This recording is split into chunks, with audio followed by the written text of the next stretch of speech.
The mysterious head.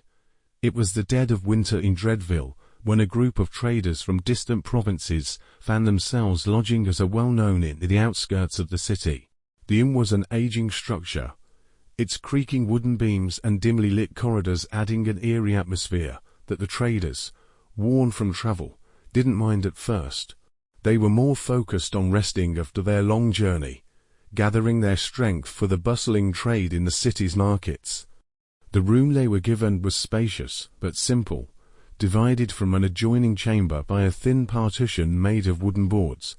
One of the traders, Jack, noticed a curious hole in the partition, about the size of a basin. It looked as if a piece of the wall had been knocked out years ago and never properly repaired. The others joked about it, suggesting they could spy on whoever was staying next door. Still, the room was warm, and after a long day, they quickly fell into a deep sleep. As the night wore on, a cold wind began to sweep through the inn, rattling the shutters and creating an unsettling atmosphere.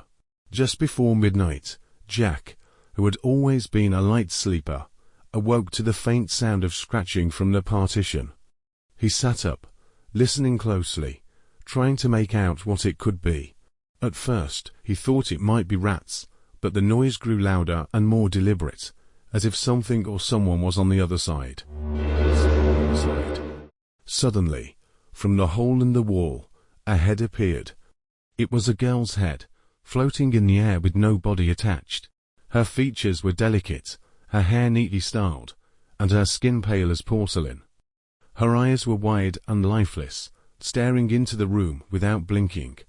Jack froze in terror, unable to believe what he was seeing. The head hovered there for a few moments before an arm, pale as polished jade, slid into view through the opening, reaching toward him. In a panic, Jack shouted, waking the other traders. They sat up, startled by his cries, only to witness the same horrifying sight. The head withdrew as quickly as it had appeared, leaving behind a profound silence. What was that?" stammered one of the traders, his voice trembling. "Devils," whispered another. "It's the work of devils." As they sat in stunned silence, the head appeared again, this time moving closer to the hole as if peering into their room. Fear gripped the traders, and Jack, feeling a surge of courage or perhaps desperation, grabbed a knife from his bag. "We can't just sit here and wait for it to come through," he said, his voice shaking. "I'll stop it." Creeping up to the partition, Jack positioned himself beneath the hole, knife in hand, waiting for the head to appear once more. The others watched in fearful anticipation, their hearts pounding in their chests. Moments later, the head floated back into view, its eyes seeming to gleam in the dim light. Without hesitation, Jack lunged forward and slashed at the apparition.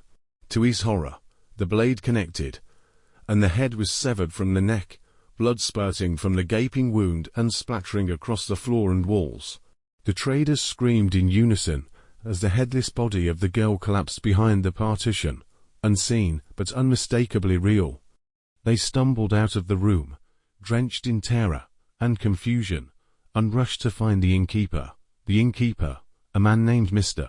Willow, was skeptical at first, dismissing their claims as drunken ramblings. But when he saw the blood-soaked room and the severed head, his face drained of color. Trembling, he hurried to inform the local authorities, who quickly arrived at the scene to investigate the grisly discovery. The traders were arrested on suspicion of murder, their story about a floating head dismissed as hysteria or a poor attempt to cover up a heinous crime. The severed head was presented to the magistrate, a stern man named Judge Crox, who examined it closely. Yet no body was ever found, and no family came forward to claim the girl. The traders, though adamant in their version of events, spent the next 6 months imprisoned as the investigation dragged on without resolution. As winter turned to spring, and the case remained unsolved, the magistrates ordered the traders to be released due to lack of evidence. The head, still unclaimed and shrouded in mystery, was quietly buried in a nearby cemetery. But the story did not end there. Months later, whispers began to circulate among the locals. Those who passed by the inn late at night reported seeing a pale figure wandering the halls, her head floating eerily above her body. The innkeeper himself claimed to have heard soft knocking on the walls at night, accompanied by the faint sound of a girl's voice, calling for someone that could never be found. Rumors spread that the girl was a restless spirit, trapped between worlds, seeking revenge or closure for her untimely death. Some said she had been a servant in the inn long ago, mistreated and murdered by a cruel master, her body hidden away in a secret place. Others believed she had died in a tragic accident, her soul unable to rest because her remains had been desecrated. As for the traders, they left Dreadville as soon as they were freed, vowing never to speak of the incident again. But no matter how far they traveled, they could not shake the memory of that terrible night, nor the feeling that something still watched them from the shadows, waiting for a moment to strike.